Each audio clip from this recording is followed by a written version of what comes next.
Violence, trafic, marché parallèle, documents choc sur les dérives d'une technique marketing qui a le vent en poupe.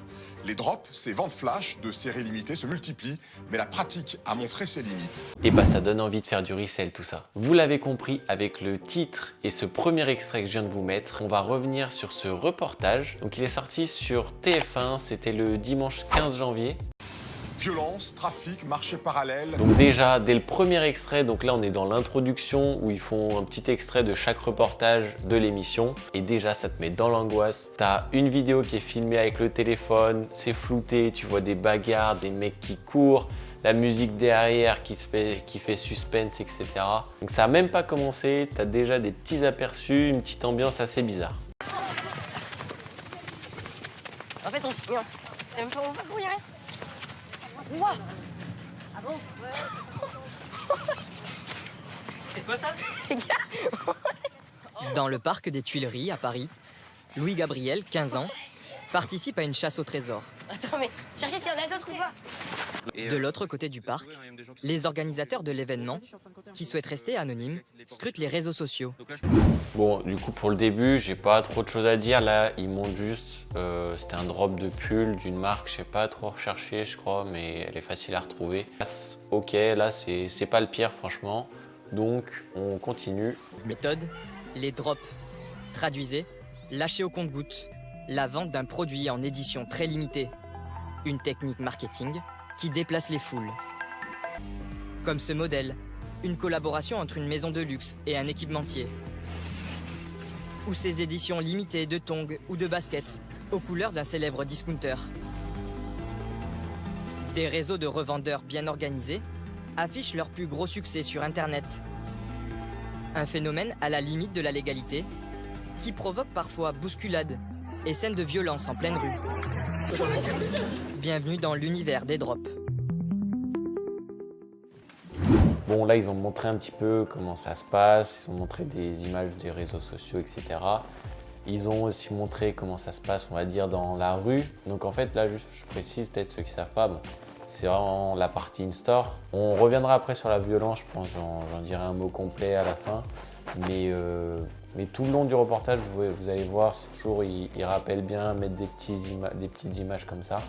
Mais bon, jusque-là, voilà, ils ont présenté un peu le truc. Ils ont montré quelques marques. On a vu la collab avec Louis Vuitton. Ils ont parlé aussi de eBay. Ils ont montré un peu sur StockX, etc. Donc non, écoutez, pour l'instant, ils ont fait leur travail. Un univers devenu pour Louis Gabriel un moyen de se faire de l'argent de poche. Sur une gazelle. Et ça s'achète qu'en drop. Ouais, c'était je crois 450, c'est ça papa? Juste en prix de base, c'est 450. Et après en revente, je pense que c'est dans les 1000 € à peu près. Mais ça va. Enfin là, elle vient juste de sortir, donc il n'y a pas encore la totalité de la hype. Ouais, bon, Louis Gabriel, je crois, il s'est fait un petit peu laver sur les réseaux. J'ai vu, il s'est fait retrouver sur Instagram. Il a dû passer en privé. J'ai vu passer ça un petit peu. Je vais pas y revenir, mais moi je tiens quand même à dire qu'à 15 ans, ouais, c'est quand même cool de faire un peu d'argent. Donc je vais pas le tacler, quand même, force à lui. Comment ça va les gars? Ce soir-là, Kylian reçoit Sofiane, agent d'influenceur Très bien. et une star du rap. Bonsoir. Dinor. Là, t'as la Travis Fragment, une des dernières sorties de l'année dernière, qui a cartonné, qui est sortie à 160 €, qui s'est revendue entre 3000 et 3500 €. Comment ça se fait? Parce qu'il y a un engouement fort entre designer Fragment, Hiroshi, et Travis, qui avait le vent en poupe à ce moment-là. C'était la Jordan Son plus grand trésor, Dior. C'est Nike. cette paire produite à seulement 8500 exemplaires dans le monde. C'était vraiment Son prix, 15 000 on va €. dire le coup de cœur de pas mal de personnes. Ok, donc là, ouais, ils ont montré un petit peu Kiki Kicks, donc ils ont montré les paires, et là, il y avait Dinor donc, qui venait acheter. C'est cool, je trouve, qu'ils montrent, en fait, ils montrent surtout l'aspect de les prix qui peuvent s'envoler et tout.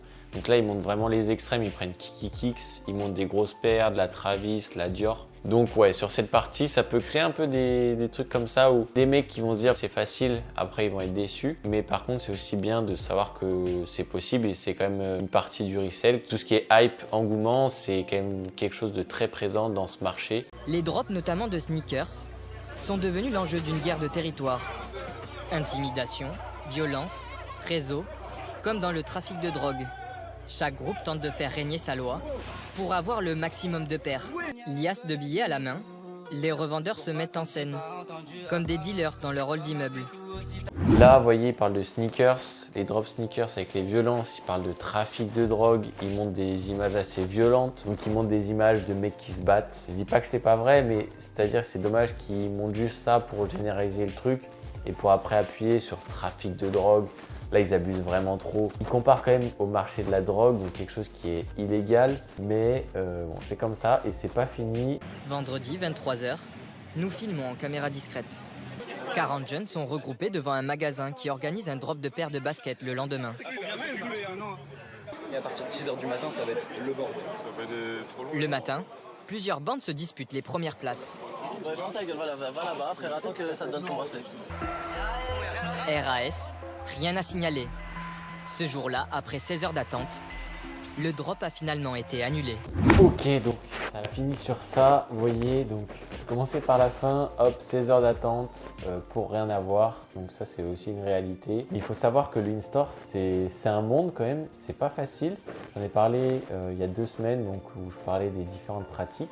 Par contre, il faut être conscient que l'in-store à Paris, ça ressemble un peu à ça. Il n'y a pas tout le temps des bagarres, des gangs de 40 personnes, mais ça existe et il faut aussi savoir quand même que l'in-store, il y en a de moins en moins sur les gros trucs pour éviter ce genre de problème. Donc voilà un petit peu pour le reportage. Je voulais faire une petite réaction, des petits commentaires parce que moi quand je l'ai vu ça m'avait fait un petit peu réagir. Et bien sûr tu peux t'abonner si tu veux des conseils resell de sneakers sur la réalité des choses, donc pas que sur les violences du in-store à Paris. Je te donne plein de conseils, une vidéo chaque semaine. Je te dis à la semaine prochaine. Ciao.